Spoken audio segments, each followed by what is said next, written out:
Good morning and welcome to another great edition of Money Truth Moments with our very own Money Truth expert and whisperer, Judy Copenbarger. How are you? I am fantastic. Happy Tuesday morning to you. And how are you, Carlos? I'm doing fantastic. You know, Tuesday is my favorite day of the week, right? Especially when we start off this early with some great wisdom. We get our workouts done first, and then we just get to talk about life and how to make it better for not only us, but for our families and the business community. And that's what it's all about. I love it. It's all about family. It's about future. It's about all those things in our lives that are more important than money, but it takes money to make it go. So I'm so glad we're all here. Yeah, folks, and thank you for joining us. If this is the first time you're joining us, welcome to the show. Make sure that you are following Judy at judycopenbarger.today. There's a lot of great content and a lot of freebies on our website that also will help you guys through the journey of financial. What are we going to call this? Financial journey, financial chaos. What do you think is a good word? It's a little bit of all of that. Yeah. All I of think that, it's right? just getting from where you are to where you want to be financially, whatever that is. Maybe it's a roadmap. Maybe it's a journey. Maybe it means success or freedom to you. There's so many things it means to so many people when it comes to, money as a tool. Yeah, and if you're joining us for the very first time, and those that are currently watching, I want to encourage you to go back to last week's episode because today's episode is actually a bonus episode. We talked about kids and money, and today we're going to talk about, basically teaching teens about money, the habits that can last them a lifetime. So that's what we talked about last week as well too. So we want to make sure that you take a look at last week's show. And today we are, as a matter of fact, I'm sorry, that was last week's show. This week, our bonus episode is raising financially smart kids, our teens and our young adults. So what do you say we get started? Because I know we ran out of time last time. So I want to jump on this as soon as possible. Yeah, it takes a lot to deal with these teenagers, to help our young adults launch well with good habits and good mindsets around money. It takes a little bit of doing. So a lot to talk about. And truth be told, a lot of us adults actually are kind of in that same boat, right? That's the reality. It's sadly, I run across people that have never learned some of the basic concepts. And really, there are only half a dozen concepts in money management that if you master those, or at least avoid the stupid mistakes, you will not mess up. I mean, you'll be able to get where you want to go. And there's only a few. And so if we can help our teenagers and our young adults figure that stuff out early when they first start getting their hands on money, they can make small mistakes instead of adult-sized mistakes later, which a lot of us recovered from, right? So let's do it. There's a lot to talk about. Let's get into it. So let's start with the obvious question. Why is financial education something that should start at every age? Oh, I think it should start early from toddlers, right? From the time they can stack the shoes and help sweep the floor and, unload the dishwasher and set the table and do things like that, they should be earning and managing their own money. It doesn't work for me if you've got, money from grandma for Easter or birthday gifts and, there's cash that comes in throughout the year for graduation, whatever it is. So money comes in and you stick it in the bank and you say, honey, you've got money from grandma. Well, that doesn't help them learn about money. Most adults and most people that struggle later in life don't say it's an earning problem. It's a spending problem. They don't know how to allocate the money going out properly, right? And it's not even an investment thing. It's money management. For most people, it's cash flow. So if we can get handles on that, as soon as we start having income coming in, and it could be 4, 5, 6 years of age, right? Definitely by the time kids are working, a lot of kids will get a summer job or work, while they're in school. We started at 14, my husband and I. We've always just kind of supported ourselves. But as the kids go, maybe our kids went through college without having to work, but they all chose to work. And there was so many opportunities just on campus. They're always looking for guinea pigs for tests and kids to take notes for other kids that are disabled somehow. That was really good money, actually. Well, a couple of our daughters did that in school. And it's like, it's right there. Now you're auditing a class. You don't have to get a grade, but you get to learn. And you're taking notes and really making a difference in someone else's life and good cash. So there's so many things that you can do. But the trick is once the money comes in and the kids are starting to earn money, whether they're 4 or 14 or 24, when that money starts to come in, what do they do with it? And that's where we can really help them. So let's talk about that a little more. Let's deep dive a little bit in how should financial lessons shift from actually, let me take that back. let me ask you, how can we tailor money conversations for kids as little kids, teens, and young adults? Because the conversation is going to be different all the way around. So let's take a little bit of a deep dive on that. Yeah. Well, there are five little areas of money, dealing with money. There's earning it, spending it, managing, which is growing and protecting, and then there's giving. That's it. Everything you do with money is one of those transactions or one of those line item movements. And so the first thing about earning, how do you earn? Well, do they get an allowance, or do they have earning chores? Do they wait till college and, audit classes and make money that way? Are they working in a family business? Are they starting to work at home, when they're little, which I think is great, because they can chunk money away into their Roth IRA when they're a kid and have all that tax-free growth. So that's another show. But that's earning. And then spending money is what we're going to focus on today. How do you allocate the money as it leaves your household? Do I have fun money? Do I save for retirement? When you're a 10-year-old, that's a hard sell, right? Right. Like, when I'm how old? I'm going to save that money for when I'm how old? That's like never, right? Because 30-year-olds. You mean I can't get my candy bars? You mean you can't, you know what I mean? Go to the arcade? Yeah. And you're never going to say, no, you can't do that. You always want to have some money for that fun money, anything, anytime. I mean, you might have rules about sugar in your house or whatever, but pretty much whatever they want to do, you just say hands off. That's the money allocated for that. And then part of it is for, a goal that they might have. You can help them learn that delayed gratification. And we'll do a deep dive on that for sure. But that's the spending part. And then there's managing, growing and protecting it. How do you protect it? Where do you put your cash when you're a kid? Is it in your underwear drawer? Is it under your doll's dress? Do you actually go and have a bank account? Yes, I think you should. If you have $100, you should have a bank account. Then you get a statement, has your name on it, maybe with mom and dad's too, but it has your name on it. That's your money. You manage that. So that's the growing and the protecting part. And then giving, I think, from the start, it's very important to be charitable. It's a big deal in our house. And I think it leaves you in this mindset of abundance. If you always, help the neighbors, help the teams, help your church, if you're always giving and helping other people, you'll always have enough. If you have a scarcity mindset where I have to hoard the money, I might not have enough, I'll run out. And my mom's from that generation where they did have lack, right? She's from that generation, born in 29. She lived through that depression and that, we have to recycle and we can't throw anything away. So there's still people around that have that mindset, or they learned it from folks who were there. So our role, I think, as parents, as mentors, as coaches, as helpers of the young next generation, is to help them learn how to do all this stuff, how to earn, how to spend, how to save, how to manage. And if they learn how to control their spending and manage their spending, have a spending plan, at least a rough outline or a template, it will really save so many problems for them as they grow into more income in the future. And that's a great point. It's actually leads me into my next question. That is, you've talked a little bit about this, but I don't think people realize what or I should say parents don't realize what are the long-term benefits of building these money habits very early in life. You give an example of the adults are just, we didn't know any better, Absolutely. Avoiding the mistakes, because the mistakes, adult-sized mistakes, can set you back months, maybe years. They impact your credit. They impact your mentality. They impact your relationships. Everything impacts everything. And if your money isn't working, that might impact your health. It might impact your everything, your relationships, where you live, how you live, your attitude when you wake up every day, your conversations around money. Are they full of anxiety, or are they full of joy and planning and hope and dreams, right? So all of that comes down to whether you have these basic tools in place or not.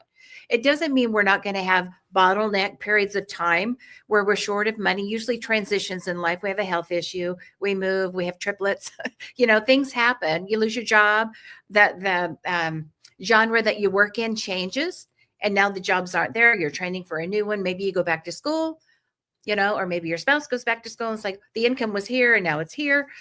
So all those transitions can happen. It doesn't mean you're not going to have tough times or skinny times. I like to say there's skinny times, but those will happen. But it doesn't mean you have to always live in not enough, always trying to catch up, always kind of treading water with, weights on your ankles. Some people live like that financially, and it's so sad. It doesn't have to be that way. It's the choices we make every day, the decisions that we make about finances every day that determine the outcome. And it's very doable if you follow just a few principles and avoid stupid mistakes. Yeah, that's it. It's kind Folks, of thank you simple. for joining us. Yeah, you're right. You're absolutely right. Thank you for joining us this morning. Make sure you watch the beginning of the show and watch last week's episode because we are talking about our teens, our kids, right? Everything from the littles all the way to those that have graduated high school this year and moving on to college. So you need to make sure that you watch the episode and take some good notes as well too. And if you're not following Judy, do so at judycopenbarger.today. So we talk about kids. I want to take it a step further and kind of break it down by age groups, right? So when we're talking about kids in the age group between 5 and 10, what are maybe some creative ways you can share to teach kids the value of money? Well, when they earn money or they get money for a birthday, it's gifted to them or whatever. And I think they should be earning by third grade, definitely. That's their money, the pride of ownership and the pride of contributing something. I gave value and then I received money. That's how it is when we're adults. Money doesn't just show up like manna from heaven. Like allowance, there are arguments for and against allowance, but just because it's Friday, I don't get paid, right? As a kid, I didn't get an allowance. As an adult, I certainly don't get an allowance, right? I got to do something until Friday for money to show up. I got to perform, right? And so I think that's an important principle to keep in mind. Not that allowance can't be helpful. And if you are doing allowance, like $1 per week per kid based on their age, right? So a 5-year-old would get $5 a week. A 16-year-old would get $16 a week, something like that. On their birthday, they get a raise, right? So that's just rule of thumb if you are going to do an allowance. But what worked really well for me and what I've taught over the years is just the encouragement of earning chores where you have to perform or do something to get the money. You make your bed. I mean, well, that's kind of like you live here, so your bed needs to get made. But extra things we do, little yard work, or we wash the car, or we do something, help a neighbor or something like that. You're going to earn the money. I think by contract, a couple of lawyers, right? By contract, it's helpful because you set the expectations. Here are 5 chores you can do. Each chore is worth $5. If you do them, that's great. You'll earn $5, maybe $25 if you do them all perfectly, right? Completely and finish on time, right? Whatever our agreement is. Or you could do 2 of the 5 and now you've earned $10. Or you could do 3 of the 5 and earn $15 and kind of give them the power. We want to empower kids, not just mandate to them, right? Because we want them to make good decisions later. So you can just say, here's the list of things that you could do. You can earn some or not. And you might have a kid that's like, no, I'm not doing it. Or you might have another one that says, well, let's make the list longer. I've got a lot of energy. I can get this done. And I'm motivated by money, right? And they're all different. And there will be different seasons where they have different motivations around money. But that's one thing that you can do for earning chores. So once they earn the money, the big trick is how do they allocate the spending? And a good rule of thumb for their spending is 50, 30, 20. You'll read all over the internet if you look up, what should teens do with their money? 50% goes to whatever they want to spend right now. And this is before college age, by the way. This is kids. 50% is whatever they want. Fun money. They go spend it on, a pair of shoes, or they can go out to pizza, or they can buy that toy, at the toy store they've been eyeing for a while, save up for that. 50% of what they earn goes there. 30% goes toward something that they really, really, really want, a goal, set a goal for the future. And then 20% should be savings. And if they already have a credit card with debt, they pay that off, which I think by high school is a good thing. If they learn to have a credit card, establish credit, and pay, $20 a month or $10 a month on that credit. So 50, 30, 20. Now out in the world of the internet, it's going to be 50% needs, 30% wants, 20% debt. Well, what needs do you have when you're 10? Right? Unless you're making them buy their own clothes, but probably not. So there's not really needs, wants, and wishes, or needs, wants, and debt service when they're still kids and at home. And you mentioned, 5 to 10. But you can do 50% for now, 30% for soon, and 20% for later. And that works for me long term. That's great. And it's actually it covers basically kids between 5 and 10, and actually moving on to the middle schoolers and teens. So I'm glad that you encapsulated all of that for the youngsters. What I call, and talking about high schoolers, talking about colleges, those that graduated, right? They're off into some of them are off into the military, some of them are off into careers, some of them are going to college to increase their knowledge. But in that sense, what are key conversations to have with these college students? There's new college students, these young adults that are just starting their career. Yeah, I think the conversation needs to be about the future. Because when you're that age, it's like you live for today. You're very present, and you might be able to think past Thursday, maybe to where I'm going to have pizza on Friday, where are my friends going to be Friday night, right? You might be able to get past the week, but it's hard to plan for a month from now or even all the way to graduation. Seems so far away when you're a kid, right? Or college, what's that like? That's the old people do stuff like that. So you got to kind of get into the mindset. And if you remember when at our age, when we were at that age, it was like forever. Summer was forever away. Next year, I can't even think about next year or the end of this year, right? So it's getting them to understand that there's time that will happen after their horizon. They can see the short horizon generally, and there's time after that. If you talk to a kid about going to college or doing military and then ROTC, things like that, they're like, are you kidding me? 8 years of my life?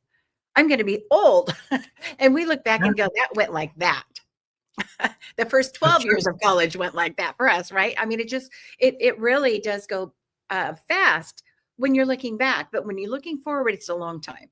So if we can help them just say, trust me, the horizon will modify, as you get a little older and as you grow into adulthood, it will change. So always have money for the future. You don't even have to know what it's for. Just always put some away for the future. Maybe it's your car, maybe it's your first apartment, maybe it's retirement, whatever that is out there, right? And maybe it's starting a family, your emergency fund. Something out there will happen at some point. And if every time you earn money, a little bit goes to you in your future self will thank you for having done that. Whether it's 5%, 20% is great. If people can maintain at 20%, a little harder on the coast where housing is higher. When you actually have real expenses, it's like, ooh, but if that's a goal for you to get to that 15, 20% mark, and you just always do that, those are the people that retire in their 50s or at 50.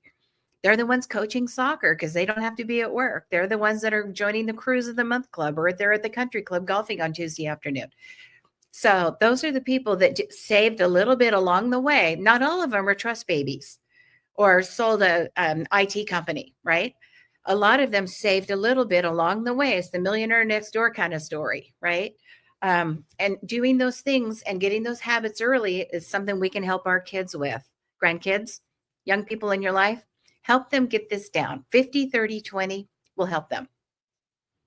See, like I said before, time flies when you're having fun, right? And folks, if you're just joining us, watch the beginning of the show, but it's time for us to it's the end of the show.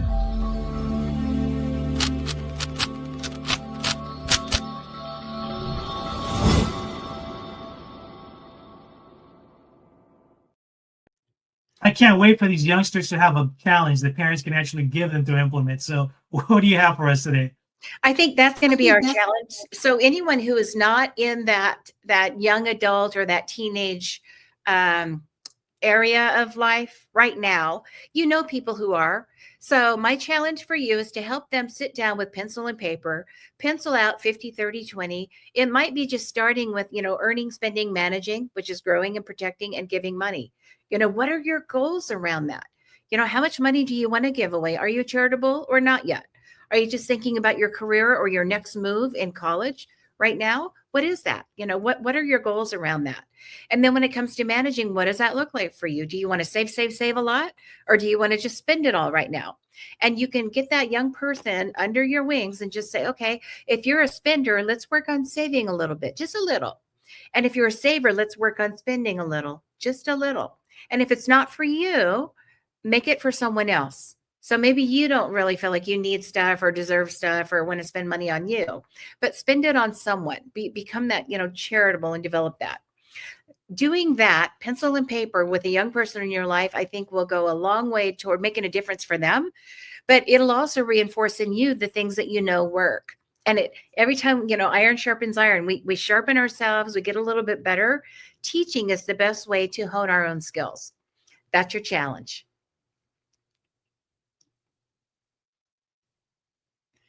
Are you muted? I think you're muted. I think I was muted. Yeah. So parents, if you're watching this, take the challenge. Make sure if you have any additional questions, please let us know. And also there's other topics that you may think of that you like Judy to address, especially with our teens, especially with the youngsters growing up and all that. We'd love to hear from you on that.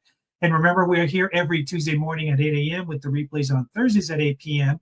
And if you're not following Judy, please do so at judycopenbarger.today. Judy, any last parting words?